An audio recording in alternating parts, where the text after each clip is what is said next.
Listen, Death Stranding as a game, it shouldn't exist. And I say that as somebody with like 45 hours in the game, and I'm so glad that I finally gave it a shot, because it's now one of the best games I think I've ever played, and that's just my opinion. But I just can't imagine the pitch. I can't imagine trying to build this. The trust that the team must have had, thinking that they could build a game where one of the central elements is that you're just walking for long sections of time. Now, obviously, it's been called a walking simulator, and I think that's a very reductionist summary of the game. There's so much more to it than that. But it doesn't just require trust from like a team of people to say, well, we think we can make this and actually make it enjoyable. It requires a good amount of trust from the player. I false started with this game in 2021, and I'm so glad that I went back, because you basically have to push through like the first 4 or 5 hours to really get to the meat of the game. And I'm never one to say, well, hey,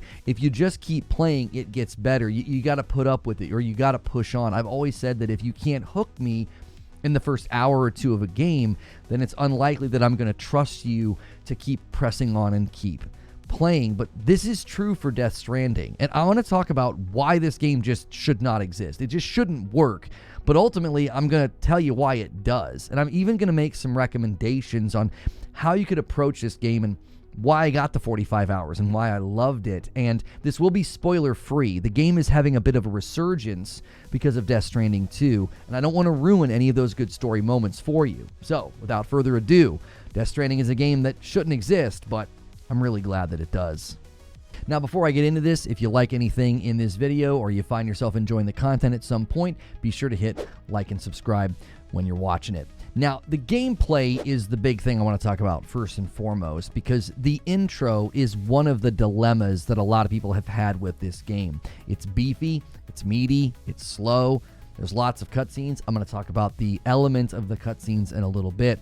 But that intro is a huge barrier of entry, and I think that is incredibly bold when making a game like this. You're basically setting up a giant hurdle in front of the player, and you're hoping that they're willing to leap over it. And by leap, I mean slowly climb. And when I say slowly climb, I mean in some sense it's literal. Like, that's just how the game is set up. It's going to take you a while to get from point A to point B. It's going to take you a while to even really understand what the gameplay loop is, which that's the next thing I want to talk about.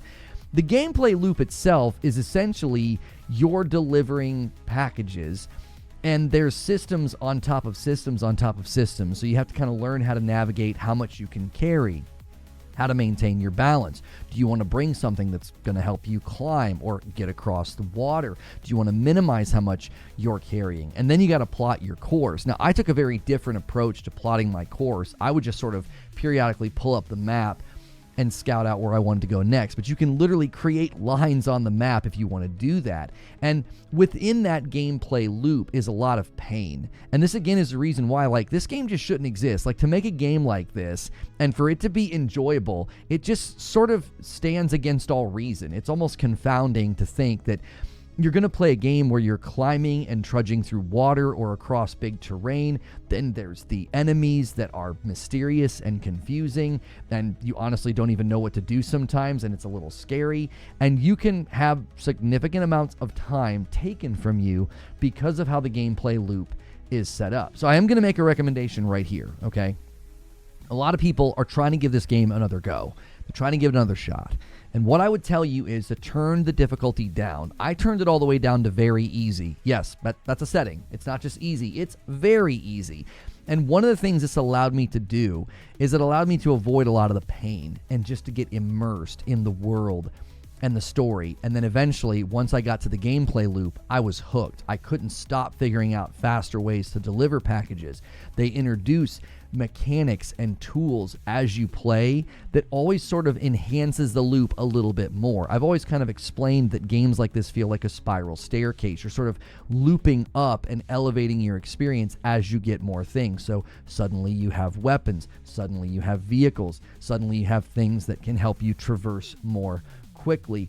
And when you get into that loop, you start to realize it's so much more than a walking simulator. But you're not going to get there if you play that early intro, that really, really tough to sell intro, and you're dying a lot, or you're losing progress, or you're falling. Another recommendation I would make is save it anytime that you can. That might feel a little strange. I know sometimes that almost harkens back to an older era where you might be on PC or something and you're constantly saving.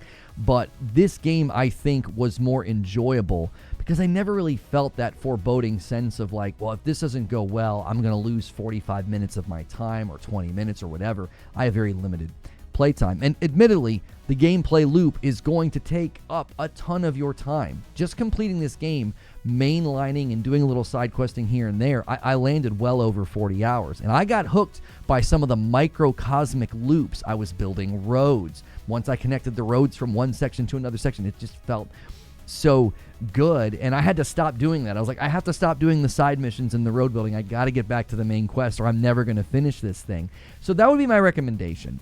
If you're trying to get into the gameplay, if you're trying to get into this game, turn that difficulty down, save it as often as you can, because really, the next thing I want to talk about, it's well worth it, because the story is very good.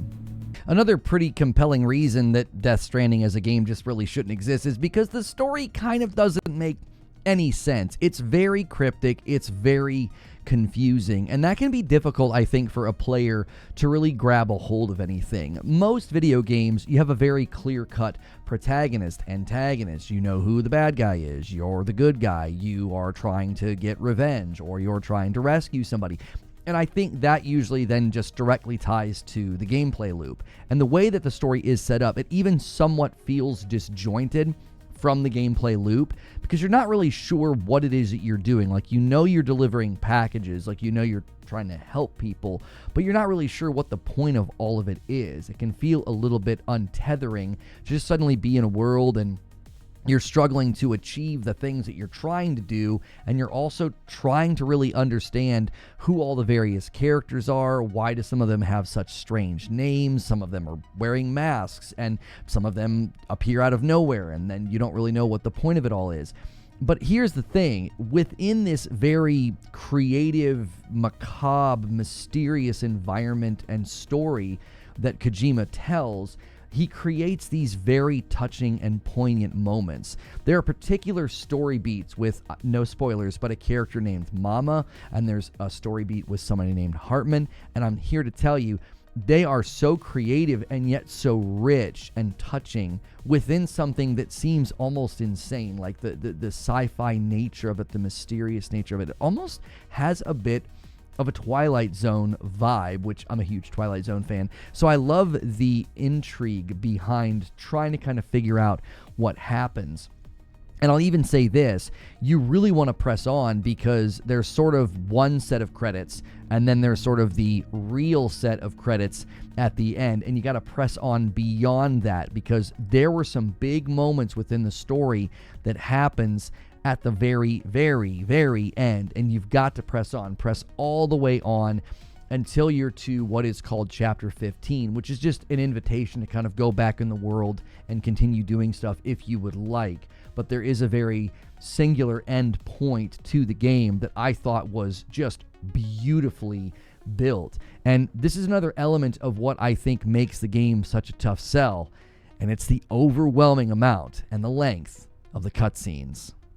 It's undeniable that the cutscenes in Death Stranding can be a pretty tall order, and you have no idea when they're going to show up, and you have no idea how long they're going to be. I had numerous play sessions that I thought, yep, I'm close to being done for the night, I'll put the game down, and then I sat through what essentially felt like a short episode of a TV show. And I'm not complaining about that, but that can make it a little not conducive to a busy schedule, or you're maybe a busy mom or dad, or you're a college student, or you got to work a double tonight. Like, those are real life elements of gaming that it's nice to just be able to pause and save. And this game, once again, it's like it shouldn't exist. It's a game, it's like, hey, randomly you're going to sit and watch 20 to 40 minutes of cutscenes, and it's going to take a really long time, but you can't look away.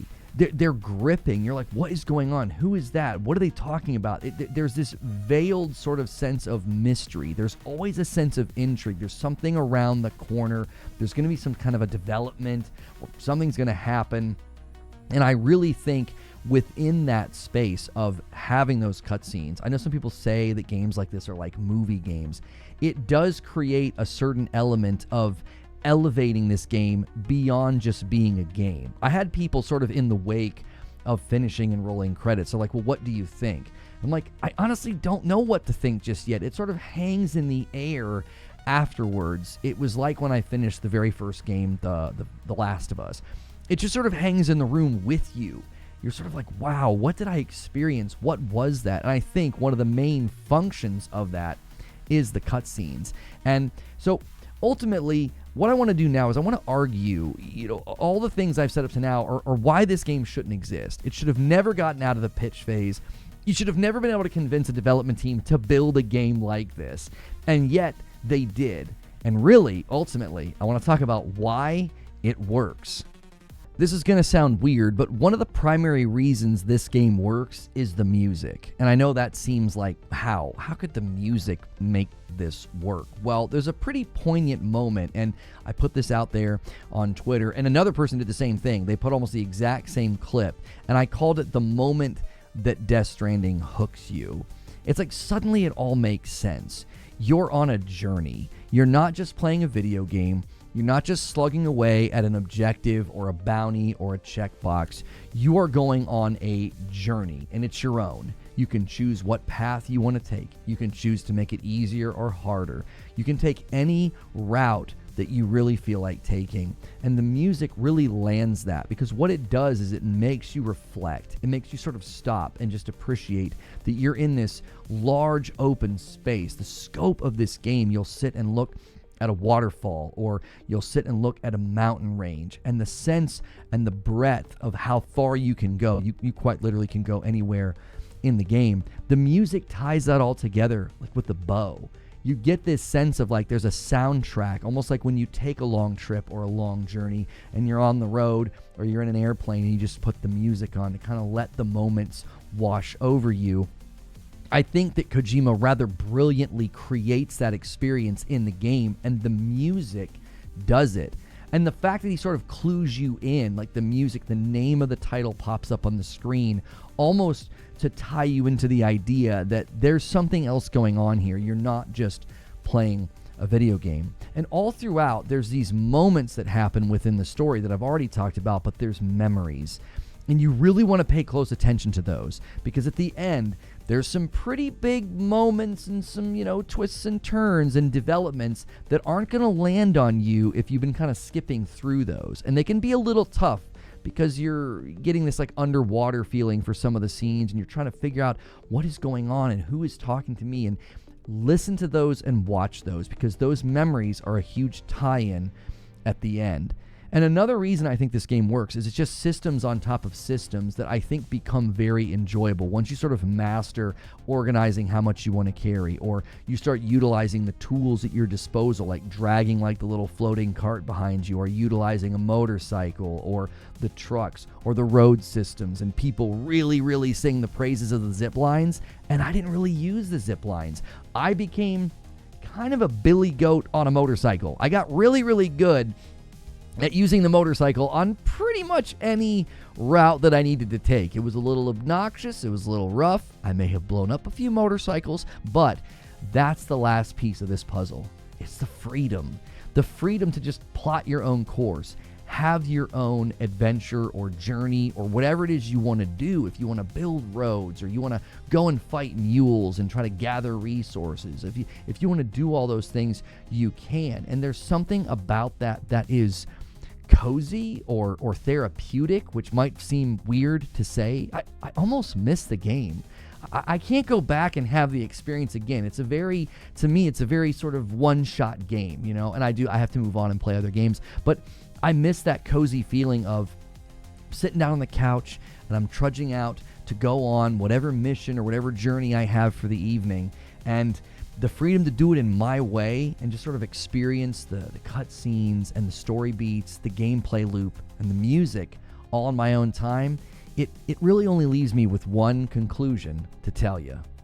It's funny to think that the trailers for Death Stranding 2 are the primary reason I went back to Death Stranding 1 and really wanted to figure out a way to get immersed in the game. And I didn't force it. If it wasn't going to work, it wasn't going to work. I'm too stubborn to play a game that I'm not enjoying, and my audience can attest to that. But what this has done is Death Stranding 2 is now in the top running for my most anticipated game of 2025. I even think it's the current frontrunner for Game of the Year. I'll probably do another video about that. It'll be a completely different type of video from this. But I'm really glad that those new trailers, in typical Kojima fashion, they run contrary to everything you expect from a trailer. They're long. They're lengthy. They let moments just sit and hang. They're not like flashy and bombastic and like going from one thing to the next like your typical gameplay montage is. They're extremely long and lengthy. And I'm so glad that he has the boldness to do that, to just say, this is what I'm making. I'm going to let you get a really, really long look at it. And you sense that DNA in Death Stranding. He's like, listen, it's going to probably take you 4 to 6 hours to even get to the meat of the content loop, to even really understand what's going on in the game. And I'm glad that he did that, because those trailers, if they wouldn't have been like that, I wouldn't have given this game a second chance. I'd be like, well, Kojima's just doing more Kojima stuff. But the lengthy looks, especially that second one that they showed at South by Southwest, it really drove me back to this game. And I'm thrilled that happened. And I'm thrilled that other people are doing that as well. Because really, as I said in the outset, Death Stranding should not exist. But I'm so glad that it does. Now, if you like this video, remember to hit like and subscribe. That way you can be here for my uploads as well as those live stream discussions. And I always say this at the end. Be sure to hit like, share, and subscribe so I can see you in the next video.